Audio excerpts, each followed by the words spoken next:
Hey, fake footballers. Welcome to the Week 10 Starts and Sits. It's your host, Greg Smith, at Greg Sauce on Twitter, here at the Fake Football. Welcome back. Let's get into the Week 9 review, shall we? Quarterbacks. Not an amazing week for the picks. In general, most of the starters did fine. All of them scored at least 15.6 points. Tyrod Taylor being the worst of those, finishing at QB 17. Derek Carr was the best call, QB 5 with 26.3 points. On the sit side, a couple fine calls. Kirk Cousins, Sam Bradford, Johnny Manziel, none of those dudes did anything. Blake Bortles, on the other hand, punished me, man. Thought he wouldn't do much against that strong Jets defense in New York, and he proved me wrong. QB 10, 20 points. It's part of the reason why I wasn't, completely down on Tyrod Taylor this week, thinking, if Blake Bortles can put up numbers against the Jets, maybe Tyrod will too.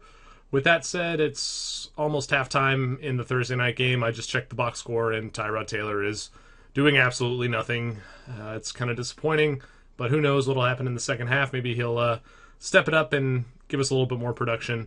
Not that he's a start this week, but, this really just goes to show that Blake Bortles, man, every week starter, I think. All they do is pass, and even against good defenses, he can fight through the turnovers by amassing volume of passing stats, and he runs a little bit too, which helps. Andrew Luck also did just fine. QB 8 with 21.5 points. A bit of a breakout for him. It's really sad to see him go down with those injuries, but that was a risk with him. We knew he was playing hurt, and that can be dangerous. To correlate that to something going on in football right now, Ryan Fitzpatrick, he's got this hand injury. He might have surgery on Friday, tomorrow, after the game. But who knows how fast he'll be back, and if he comes back, will something get re-injured? You got to be careful with guys who are playing hurt. Running backs, D'Angelo Williams rewarded us with an RB1 performance. Jeremy Langford, similar, RB4. Those are both good calls, both somewhat predictable based on the matchups and the situation for both those dudes. CJ Anderson, kind of disappointing, RB36 with 3.8 points. It's not like Ronnie Hillman did a whole lot else otherwise. It does seem like Anderson is probably the lead back in Denver again, although it should continue to be a timeshare. Duke Johnson was fine. He had that touchdown in the Thursday night game. We talked about him last week. CJ Spiller, man, what happened? Why did the Saints sign this dude if he's not even going to play when Kyrie Robinson gets hurt? I don't get it. I have a feeling it's probably going to change at some point. They can't keep giving Mark Ingram all the carries he's getting. As an Ingram owner in many leagues, I hope that they do, but it just doesn't seem sustainable or feasible over the long term. Dexter McCluster was fine. Finished right around where we predicted him. It was admittedly a deep play, but he only got 2.7 points in standard leagues. He'll always do a little bit better in PPR. This week, going against Carolina, I'd be a little more hesitant to use him relative to some other, deep RB options, but that's neither here nor there. TJ Yeldon, RB19 with 10 points. Not a great performance, but still, top 20. Again, running back is a total nightmare this season. So many of the best guys have gotten hurt. And, when we're looking at these subpar talents or subpar situations in the case of Yeldon, where, that Jacksonville team just really struggles to run the ball, volume does matter at this point, and Yeldon's getting it. So he's a guy I like going forward, if only because we know he's going to get a good number of carries almost every game. Matt Jones, we were hoping that would be the case with him, but nothing doing on that front so far. And, with a game against New Orleans this week, there's no guarantee that he won't get game flowed out of commission again. Rashad Jennings, Kendall Gaskins, Alfred Morris, not really doing anything. Jennings was the best at RB34. Wide receivers, Amari Cooper, we said he was the top 12 guy, finishes wide receiver 11 with almost 15 points. Crabtree was really the guy to own there. I think as one goes, the other will go, assuming health. That Oakland offense is just airing it out, man. They're throwing the ball a lot, and these guys are producing week in and week out. It's pretty fun to see. Stevie Johnson, a little disappointing. I personally thought he was going to, really bust out now that Keenan Allen's out of the equation, but, maybe Keenan Allen was good for Stevie. He finished with about 7 points, wide receiver 43. Not unusable, but not great either. Willie Snead, on the other hand, right about that fringe starter level, wide receiver 26. I had him ranked 24th, so about in line with my expectations, almost 10 points. Alan Hearns, on the other hand, man, he kind of blew my expectations out of the water. I was expecting him to do well, but I ranked him, 28th among wideouts. He finished as wide receiver 6 with over 18 points. That's pretty awesome. It's kind of a shame to see that he's hurt now, especially with an awesome matchup this week against Baltimore. Let's hope he plays, because if he does, he's going to be another start again. Robert Woods, my worst call of week 9, 0 points, wide receiver 87. The Bills just really didn't need to throw that much in that game, and Sammy Watkins caught all of his targets. So, when he's doing that, why would Tyrod throw to anybody else? Charles Clay, who we'll get to later, was similarly disappointing. But yeah, Woods, I was thinking he would probably see a little bit more action in this game tonight on Thursday. I haven't checked the box score for his stats in particular, but I'll be curious to see those after recording the video here. Harry Douglas was a fine call, wide receiver 38 for 7.3 points. That was just a kind of a good situation for him with Kendall Wright out of the game. If Kendall Wright's out again this week, Douglas has a much tougher matchup. So keep that in mind if you're thinking about deploying him. We'll get to more on that later. Speaking of disappointing performances from San Diego Chargers, Dontrell Inman, it said it was a deep play, ranked in 43, but didn't even crack one fantasy point, which is pretty unacceptable no matter what type of league you're in. On the sit side, T.Y. Hilton finishes wide receiver 31, so outside of startability range, and I actually had him unranked going into the Sunday morning games on Fantasy Pros, if only because the rumblings were that he wasn't going to play at all. And he played, he did pretty well, 8.2 points. Again, not going to kill you, so that's pretty good. Anquan Bolden didn't play. Brandon LaFell, like Hilton, definitely exceeded my expectations. Wide receiver 23 with 10.2 points. Mike Wallace was bad. Marquez Colston had the predictable drop-off, and Terrence Williams was also bad. That is definitely the Dez Bryant effect, as well as the Matt Castle effect. Tight ends, Delanie Walker, tight end 1, yes! Charles Clay, tight end 41, no! Heath Miller, or I thought he'd do pretty well against Oakland, who gives up a lot of points to tight ends. He did not, and part of that has to be, due to the Ben Roethlisberger injury, but part of it is just maybe Heath Miller isn't that dude anymore, and I don't know. I'm going to probably keep going back to that well against Oakland with tight ends. I'm definitely doing it this week. But, if we see that trend start to dip again, then maybe that's something that we can't really count on going forward. Austin Seferian-Jenkins didn't play, which is too bad because Jameis is really, growing as a quarterback, and I continue to like what I see from him in the Tampa Bay offense. On the sit side, Jason Witten, tight end 22, Jacob Tamme, tight end 15. This surprised me a little bit. Right where I ranked him, so it wasn't a bad call necessarily, but I am surprised at how much they're using him as opposed to getting the ball more to Devontae Freeman on passes and just using their wide receivers. It seems like they have very little faith in Roddy White and Leonard Hankerson.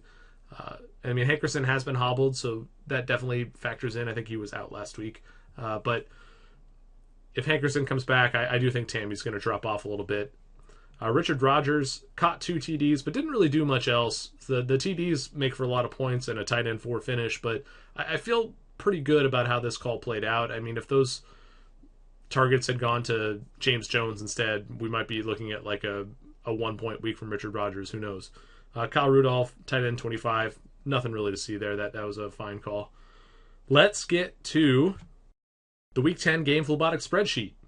As always, we're looking at injury news for all the players in these matchups, Vegas lines, point spread, over-under, and DVOA ratings. These are from Football Outsiders, and we look at total offensive and defensive. We look at passing-specific DVOA, running-specific DVOA, offensive line adjusted sack rate, defensive line adjusted sack rate, and both sides of the line of scrimmage for adjusted line yards in the running game as well. Don't want to talk too much about this Buffalo-New York Jets matchup. I got a late start on the starts and sits and on the spreadsheet in general this week, so I didn't put as much thought into this matchup in terms of who I liked, who I didn't like. Like I said earlier, Tyrod Taylor was a guy that I felt okay using based upon what we saw Bortles do against the Jets last week, but that hasn't bore out to be a wise choice so far. I was out on Charles Clay, mostly just because there were more tight ends that I liked this week. But let's just jump right into the next matchup. Detroit and Green Bay. The Packers are big-time favorites here, 12 points. They're the home team. They're the much better team. We're talking about the 6th best DVOA rated team versus the 31st best. And for those of you who are counting at home, 31st is second worst in the NFL. There are 32 teams. Green Bay has been slightly worse lately. Their weighted DVOA is only 8th in the NFL. But regardless, this is a very good team going against a very bad team. And that is going to equate to a lot of opportunity for the Packers. There's definitely some blowout potential here. But with that will come some potential for garbage time production for Detroit. And with that in mind, I've got Eric Ebron as a start here. I think you're probably going to want to play Calvin Johnson anyway. Note that he is questionable for this game.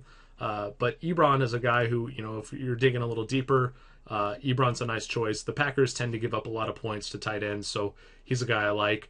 Theo Riddick also, as the passing back in that Detroit offense, is a guy that should produce fairly well relative to the other running backs in that backfield. There is a good total here, 47.5 points. So we should see scoring on both sides of the ball. Detroit's obviously not slated to score quite as much, being 12-point underdogs, but they're looking good.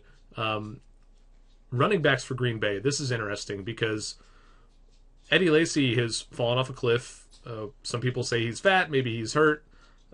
Regardless, James Starks is involved now. James Starks figures to be the lead back, at least going forward. I mean, that's what we've seen. That's what we have to assume is going to continue to happen.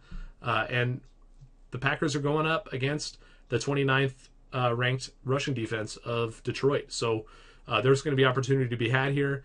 And in terms of starts and sits, I'm going to say start James Starks, leave Eddie Lacy on the bench. I mean, if you're really hurting, you can use Lacy because, again, the matchup's good. And, if they just split 50-50, whoever gets, busts off more bigger runs or scores the touchdowns is going to be the guy you want to own. But if I have to pick one, I'm going with Starks this week.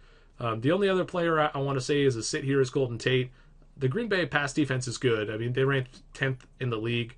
I have a feeling that, Stafford is going to tend to force the ball to Calvin Johnson, assuming he plays. And, Ebron's a guy who actually has a matchup that's exploitable. And I think that's going to leave Golden Tate kind of on the outside looking in terms of fantasy production. Next up, Dallas going to Tampa Bay to face the Bucs. Tampa Bay, very slight favorites here. Just 1 point. Pretty low total, 43. Again, we're talking about Matt Castle. We're talking about Jameis Winston. I actually like the over a little bit more in this game. Both these defenses are solid. Dallas's defense, I think appears better than it is. They rank 24th in DVOA. And that feels about right to me, even though they've, limited some teams and some players to slow fantasy days. I think there's an opportunity here for the Buccaneers to give us some good fantasy production, and Jameis Winston's a start for me with that in mind. Dallas's pass defense is 18th of the league, not terrible, but he just looks good to me. I like the way he's playing. I like that Mike Evans is kind of starting to turn it on. Doug Martin and Charles Sims are great out of the backfield. So this is a good spot for Jameis. I won't have him ranked super high. This is more of a two quarterback play, but I think he probably finishes inside the top 20, top 15 QBs this week. Otherwise, kind of par for the course in terms of the players you'd use here. It is worth noting that DVOA, in terms of, the weighted versus not weighted, does show Tampa Bay as improving here, and we're seeing that. I mean, they rank 24th in total DVOA, but when you weight it for, recent performance, they rank 22nd. I mean, 22nd still isn't great, but it does show that they're improving, and I think that that's important for a young player like Jameis, young player like Mike Evans. What we've seen from them in the past doesn't necessarily indicate what they're going to do down the stretch here for fantasy owners. I think that their schedule is a really nice opportunity for us to get in on the ground floor of some of these guys before they, really become every week startable commodities in terms of what the fantasy hive mind believes. Moving on, Carolina and Tennessee. Carolina 5.5 point favorites on the road here, but again, a low total, 43.5 points. That tells us that the casinos believe that the Titans are not going to score a ton of points in this game. And, my starts and sits show that. I do have Delaney Walker as a start. I'll come back to that. But on the sit side, Marcus Mariota, Antonio Andrews, Harry Douglas, just stay away. The Carolina defense is legit. It's, the second best in the league, second best passing defense in the league, 11th best rushing defense in the league. And their offense is pretty good. They should be able to score points on Tennessee. Especially because Carolina's strength is running the ball. They rank 5th in rushing offense DVOA against Tennessee's 23rd ranked rushing defense. And again, Tennessee is pretty good against the pass, ranking 7th in DVOA. This bodes well for Cam Newton. It bodes well for Jonathan Stewart. And Carolina should be able to, put up a good showing here, assuming they don't get, trapped going against a lesser opponent. But with that said, yeah, all these guys I'm sitting. I don't think that Carolina will have to pass it too much. And because the Titans' passing defense is good, Ted Ginn Jr. is the sit for me. Anyway, let's get back to Delanie Walker. Why do I like him if I don't like any of these other Titans? Well, they're going to have to throw. Mariota's going to have to throw to somebody, and I really don't like the wide receivers there for Tennessee. I think Kendall Wright coming back would help them, but if he's not 100%, I just have a feeling that Delanie Walker is the guy that is going to see most of the targets, and he's also more of a matchups problem for opposing defenses because he plays tight end. We saw last week, Mariota was kind of forcing him the ball. I mean, he's almost throwing interceptions.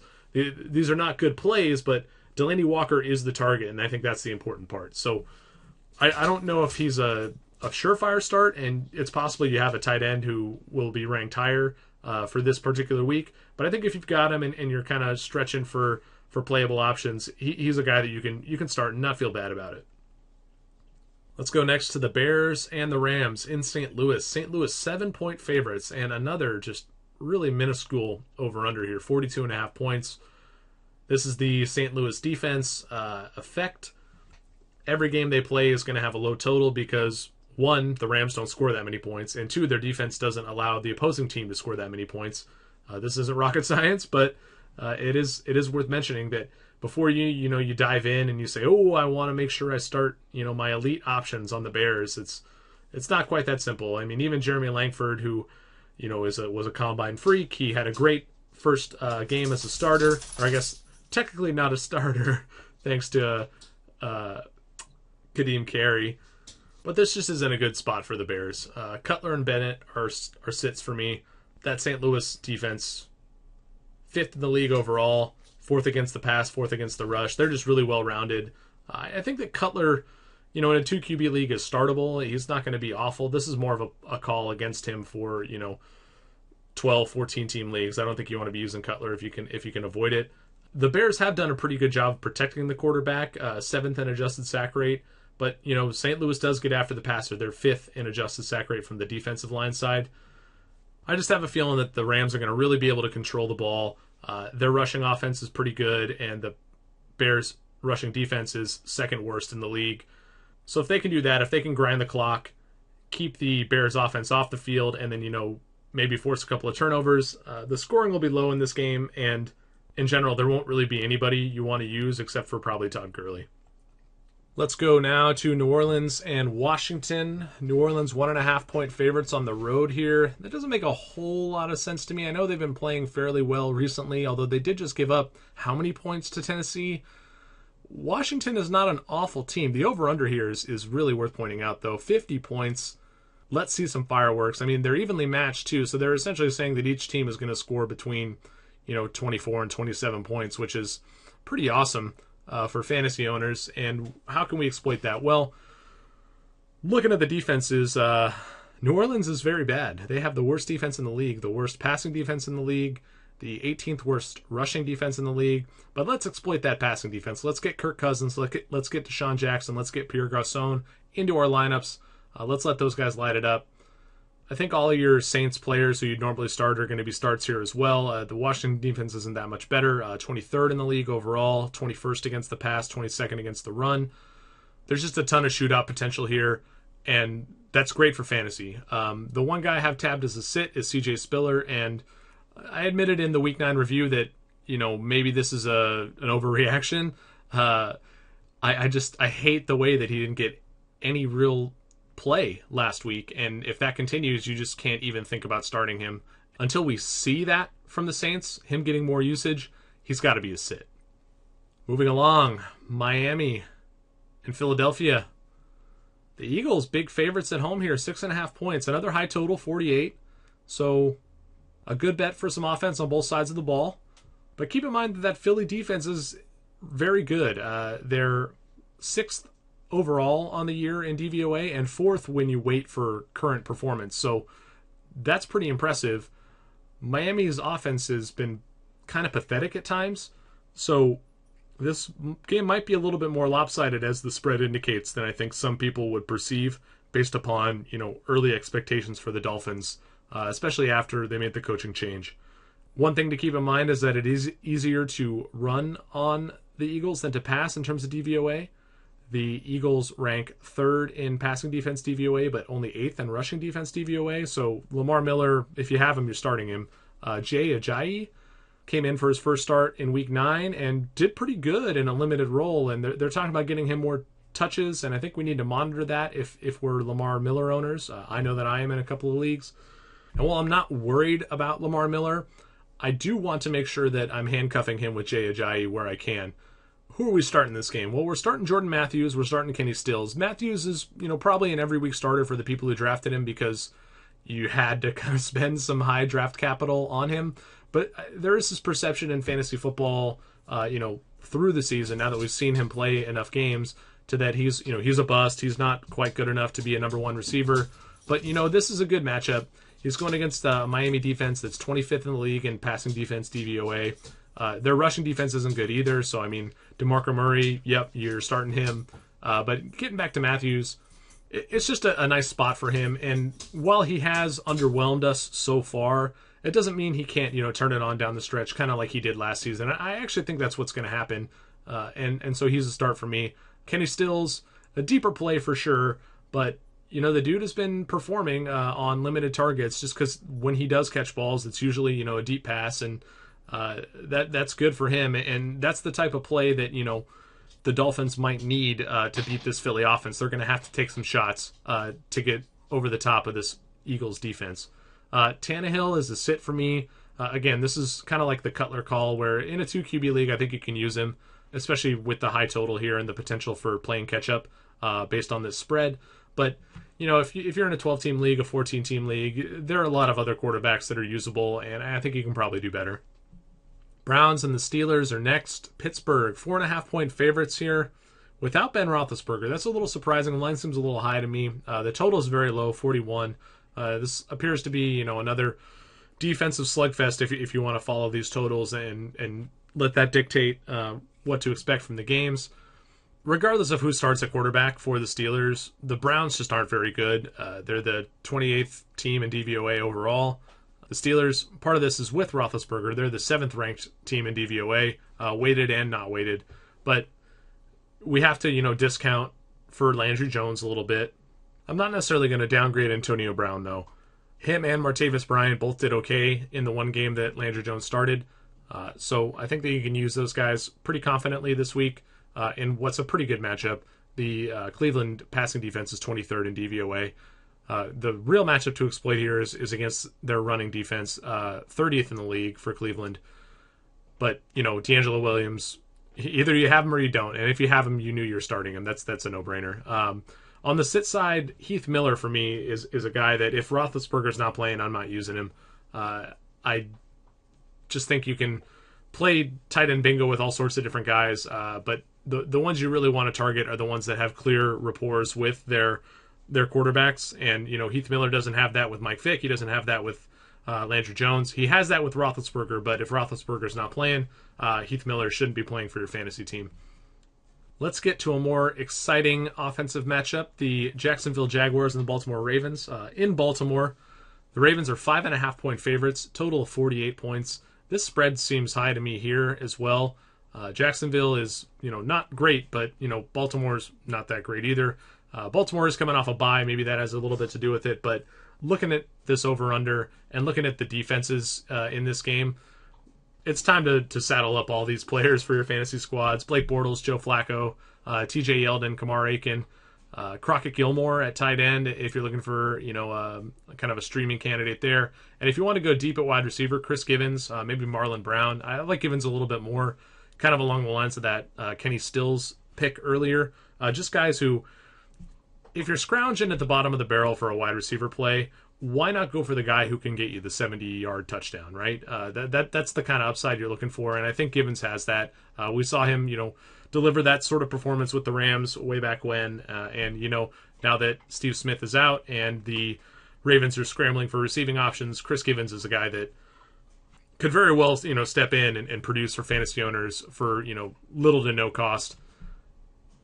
The one matchup that I do want to point out here that might be a little overrated is that of Justin Forsett going against Jacksonville's rushing defense. They rank second in the league in rushing defense DVOA. I think you still have to start Forsett if you have him because, again, the Jacksonville team in general is not good, and Baltimore is so thin in terms of offensive weapons that Forsett, even if he doesn't, rush for a ton of yards, he could very well be active in the passing game, kind of like Lamar Miller was last week. I think that's a pretty good comparison in terms of what to expect from the game. But with that in mind, I think that when it gets down to like the red zone, a guy like Crockett Gilmore has more appeal because it's not like the Ravens are going to easily be able to punch the ball in on short yardage situations. A big target like Gilmore, could have extra value based upon this tough rushing matchup that the Ravens are facing. Next up, the Vikings and the Raiders in Oakland. Oakland 3-point favorites. A middling total here, 43.5 points. Looking at the DVOA matchups, the Oakland passing defense is a pretty decent matchup. I mean, they're fourth in passing offense against Minnesota's 15th ranked defense. On the rushing side, Minnesota's got some uphill sledding to do. They're 20th in offense against the 13th ranked rushing defense DVOA, whereas Oakland's 17th ranked offense is going against the 25th ranked defense. It is a big gap in terms of, ranking, 17th to 25, 7 spots. But in terms of, what that means, they're both mediocre. We're not talking about a phenomenal running team or a phenomenal or terrible rush defense. These guys are both middle of the pack. One spot where the Raiders do have a pretty distinct advantage, though, is on the offensive line for running the ball. They rank 8th in adjusted line yards, and Minnesota ranks 22nd. So I do think this is a good matchup for Latavius Murray or Taiwan Jones if Murray is out, thanks to that concussion. But it's not like you needed to be told to start, your feature back in the Oakland offense. I will tell you to start Stephon Diggs and Kyle Rudolph. Rudolph for the fact that he's going up against an Oakland team that allows a lot of points at tight end. We talked about this earlier. It didn't work out last week with Heath Miller, but Kyle Rudolph on a team that's a little more strapped for receiving options, the Vikings. Rudolph does have a little bit more appeal than Heath Miller did last week. And Diggs, the guy's been a revelation. He's, really outperformed, I think, a lot of people's expectations for a young guy. Kind of stepped right in and became Teddy Bridgewater's number one target. And going up against Oakland is a nice matchup. Even if, the total isn't huge here, Oakland's going to pass the ball a lot. We've seen that. And to keep up, Minnesota's going to have to pass the ball as well.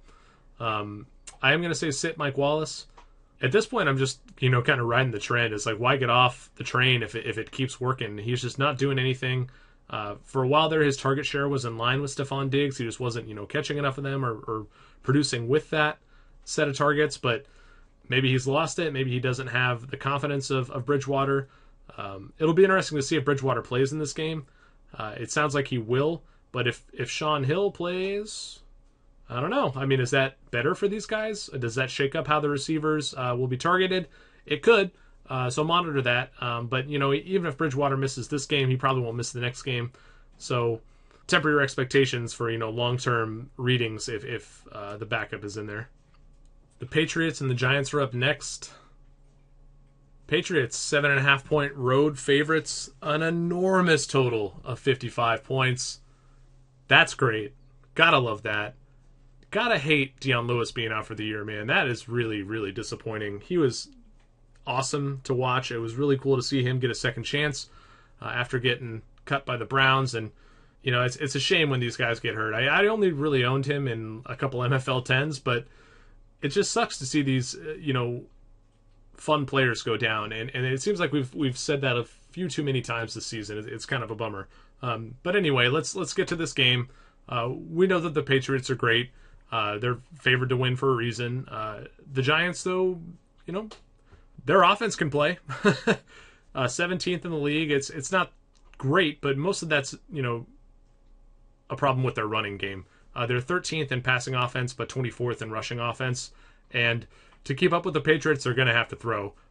So, you can take Rashad Jennings out of your lineup if you were thinking about starting him. He's a bad option this week. If you're going to start a running back on the Giants, you want Shane Vereen. But, all the other passing options there are good. Ruben Randall, obviously Odell Beckham. Larry Donnell, if he plays, could be okay. I'm not totally sold on that, though. I think that there are plenty of other tight end options that, that should produce better numbers this week. On the start side, the only guy I really want to highlight is LeGarrette Blount. This is kind of along the same lines as D'Angelo Williams last week. I think Blunt's just an every week starter now that Lewis is out.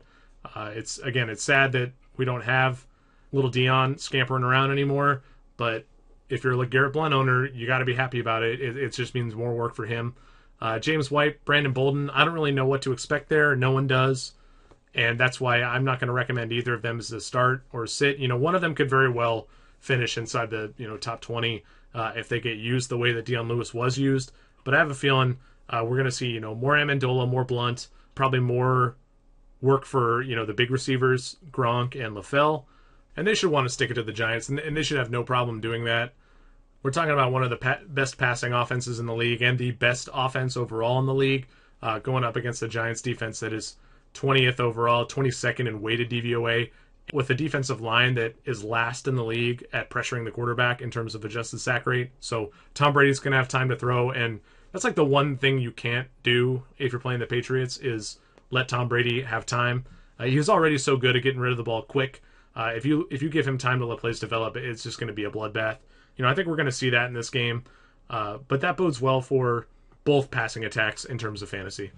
Our last Sunday afternoon game is the Chiefs and the Broncos. This one's in Denver. Denver 6-point favorites. Another low total here, 41.5 points. Both these defenses are pretty good. Denver's defense is elite. Kansas City's is decent. It's hard to get super excited about any of the fringe options here. I think that Alex Smith is probably the least appealing quarterback this week. I think I have him ranked last. And I generally like Alex Smith, but going against Denver is no cakewalk. The other sits I have here are Vernon Davis and Owen Daniels. The Chiefs are actually pretty good against tight ends in terms of fantasy points allowed, and these guys are probably going to cut into each other's targets to some extent. With that said, Emmanuel Sanders is questionable for this game, and if he sits, I think the tight ends probably have a little bit more appeal. But it's hard to know which one is going to get the work, if Davis is going to be worked in more, or if we're just going to see more from Owen Daniels again. I am going to say start Peyton Manning. I like this matchup against the Chiefs. The Chiefs are generally pretty good against the run. Their rushing defense overall is 16th in the league, which is middling. It's right in the middle. But their adjusted line yards against is 10th in the league. So I think that this rushing defense DVOA is slightly underrated. I wouldn't be excited to start CJ Anderson or Ronnie Hillman, but if you have to, I could see it. It's not a great matchup. I think it'll be easier for Denver to pass the ball in this matchup. I think the one thing to expect here is a big breakout from Demaryius Thomas. I'm really hoping he gets in the end zone at least once here and starts that positive touchdown regression that we've all been waiting for. Otherwise, tread lightly here. The low total is an indictment of this game. It's going to be really hard for the Chiefs to score points, and with that in mind, the Broncos aren't going to need to score many points to stay ahead. And that'll incentivize them to, run the ball more, kick more field goals as opposed to going for touchdowns, and play just a more conservative game. Sunday Night Football, Arizona and Seattle. Seattle at home favored by 3, so they're telling us this is a dead even matchup. Action on Seattle in terms of the betting public. That doesn't necessarily mean that Seattle's definitely going to win and cover this spread. It just means that more people believe that Seattle will do that, and Seattle's probably more of a public team than Arizona is based upon their recent success and the fact that playing at home. I think that people assign a lot of weight to that, and for good reason. It's tough to play there in general. I don't know if that's going to face Arizona in particular. The Arizona team is very good. We're talking about the second best team in terms of DVOA, third best offense, third best defense in the league. Seattle's not an easy out. They're good too, 9th in the league overall, with a very good defense, 7th in the league. But I think Arizona has a shot to win this game. And with that in mind, I think you can start, the key Arizona commodities in the passing game at least. Carson Palmer, Larry Fitzgerald, John Brown. If you have those guys, there's nothing wrong with using them in this matchup. When it comes to running the ball, though, I'm out on Chris Johnson. I'm not using him here. I don't know if you really want any of the Arizona running backs because, again, they all eat into each other's production. David Johnson, Andre Ellington, who knows who you really want there. I think if I had to pick one, I'd in terms of value, it's David Johnson for me, if only because we've seen him get goal line work. and he's a little more versatile in terms of being used in the passing game and on special teams. Like, you never know if he'll bust one for kick return touchdown or something and get you just a bonus 6 points. I don't think you ever want to bank on something like that, but it's all these small factors kind of adding up to making him be slightly intriguing in this game. With that said, he'll be ranked outside my top 36, top 40 at the position. I don't think you want to use him, but for DFS, if you're looking for maybe a contrarian play, it's not a good one, but that's the running back I have a feeling is probably going to return the most on the investment that you put into him. Chris Johnson, more of a plotter. He's looked good, but this Seattle running defense is legit. 8th best in the league. And from what we've seen from the Arizona offense, we know that they're better at throwing the ball. And to win this game, they'll probably be incentivized to do that. Other sits here, Russell Wilson and Doug Baldwin. Arizona's defense is really good too. They're 5th best against the pass. So I don't think that Wilson's the guy you want to use, especially because his weapons are less talented than that of, Carson Palmer and the Cardinals. So while I would still use Palmer in this matchup, Wilson, with a little bit less to do, probably isn't a guy who's going to be inside my top 10. I think I have him ranked 14th or 15th at the moment. That could change leading up to Sunday, but him, Doug Baldwin, Jimmy Graham, I think has got to be a top 12 tight end in terms of rankings. But, if you had someone like Eric Ebron, I might start Eric Ebron over Jimmy Graham this week. That would make sense to me based on matchups at least. Doug Baldwin just kind of ties into that Russell Wilson hate. Michael Floyd, I don't hate him in particular, but I do prefer the steady stream of targets that Larry Fitzgerald is going to get and the slot positioning of John Brown to Michael Floyd, who's going to match up more against Richard Sherman, and that bodes poorly for him relative to the other receivers, and so he's going to be a sit for me this week. Overall, we're just talking about two really good defenses in this matchup, and it's going to be tough to really get on board with offensive players from either side. That's not to say there won't be production. I wouldn't be surprised if any of these guys, blows up in my face. Even Wilson. I was actually talking to a colleague of mine from the Fake Baseball earlier today on Twitter, and he was agonizing over Russell Wilson versus other options like Marcus Mariota and Matt Castle this week, and he was trying to argue in favor of Matt Castle, and I get it. Castle's got a much better matchup going against Tampa Bay, but I do think I'll have Wilson ranked higher. I do think that the floor matters, and while I don't love this matchup for him, I could foresee an outcome where he, puts up 20-plus points, and that's not all that much different in terms of, percentage chance in my mind than Matt Castle putting up the same number of points. He disagreed, and, I can't blame him. Again, the matchup is a big deal, but that's kind of where my head's at in terms of where I'm ranking Wilson relative to some other quarterbacks. All right, let's wrap up with Monday Night Football. Houston going to Cincinnati to face the 8-0 Bengals. Those Bengals are huge favorites here, 10.5 points. A pretty good total, 47.5. So right there, 27 points predicted for Cincinnati, and the rest allotted to Houston in terms of team total. I'm not sure Houston is going to be able to score that many points in this game. The backdoor cover is always in play in blowout potential games like this. So I don't think you necessarily want to move away from a guy like DeAndre Hopkins. That's not news. I mean, if you have him, you're playing him every week. But Brian Hoyer has some 2-quarterback appeal here. If you need a dude to start in place of someone who's on bye or something like that. I think the biggest effect of a blowout potential game like this is on the running game. I like Giovanni Bernard and Jeremy Hill a lot this week. They're both going to be inside my top 15 running backs. That's an indictment of the running back position, but it's also in favor of this matchup. Cincinnati's 10th ranked rushing offense is going up against the 20th ranked Houston rushing defense. On the flip side, I really don't like Alfred Blue here in terms of startability.